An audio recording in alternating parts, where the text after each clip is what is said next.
Chers téléspectateurs, une fois de plus, je vous dis merci pour votre présence à suivre notre prédication d'aujourd'hui. Avant de commencer notre prédication ou l'enseignement d'aujourd'hui, en fait, c'est une manière de nous aider. Nous vous demandons d'aimer la vidéo, de la partager et de vous abonner massivement à notre chaîne pour ne pas manquer notre nouvelle publication. Sans plus tarder, nous allons commencer notre prédication. Le thème de notre prédication d'aujourd'hui est « Quand le vent sont contraires ». Le verset biblique que nous allons lire, c'est Actes chapitre 27, versets 3 à 4. Bien-aimés dans le Seigneur, que la paix et la grâce de notre Seigneur Jésus-Christ soient avec vous. Aujourd'hui, nous allons parler d'un sujet important, quand le vent sont contraires. Nous voyons dans ce passage l'apôtre Paul en route vers Rome sous l'escorte de Julius, un centenier romain.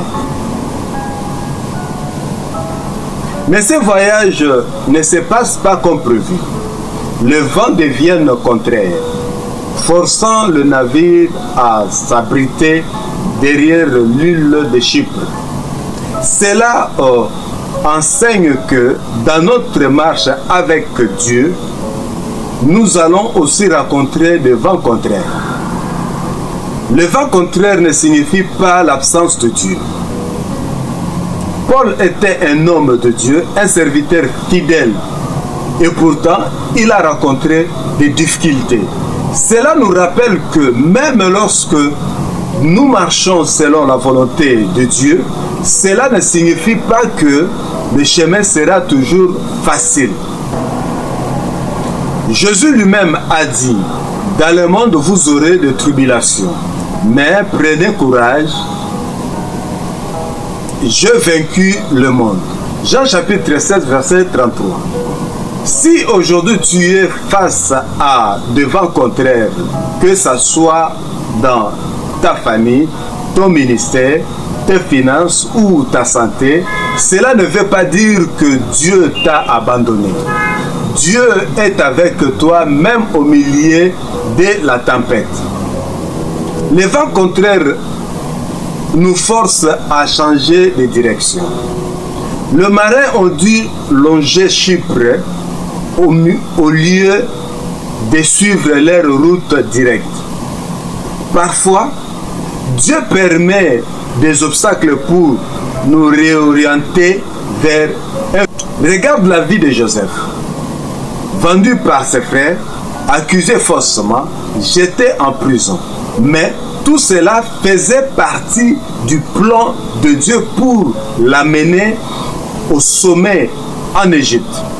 Ce que tu vis aujourd'hui ne peut être pas une punition, mais une réorientation divine. Dieu utilise les vents contraires pour manifester sa gloire.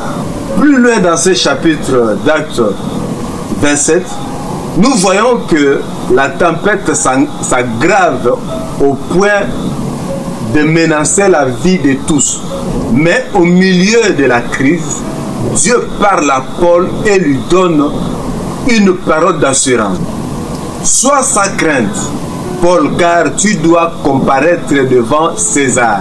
Et voici, Dieu t'a donné tous ceux qui naviguent avec toi. Acte chapitre 27, verset 24. Le vent contraire que tu traverses aujourd'hui sont l'opportunité pour Dieu de montrer sa puissance, son amour et sa fidélité dans ta vie. Ce que tu penses être l'opposition peut en réalité être un témoignage en préparation. Tiens ferme, ne laisse pas le vent contraire te décourager. Dieu est toujours au contrôle.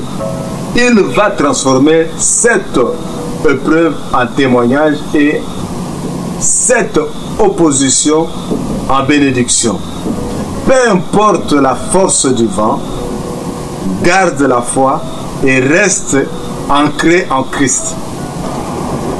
Déclare avec moi, je ne crains pas le vent contraire, car Dieu est avec moi. Ce que l'ennemi veut utiliser contre moi, Dieu va le transformer en ma faveur. Je vais arriver à la destination au nom de Jésus-Christ. Que Dieu vous bénisse abondamment. C'était votre humble serviteur, apôtre Dédé Kibal.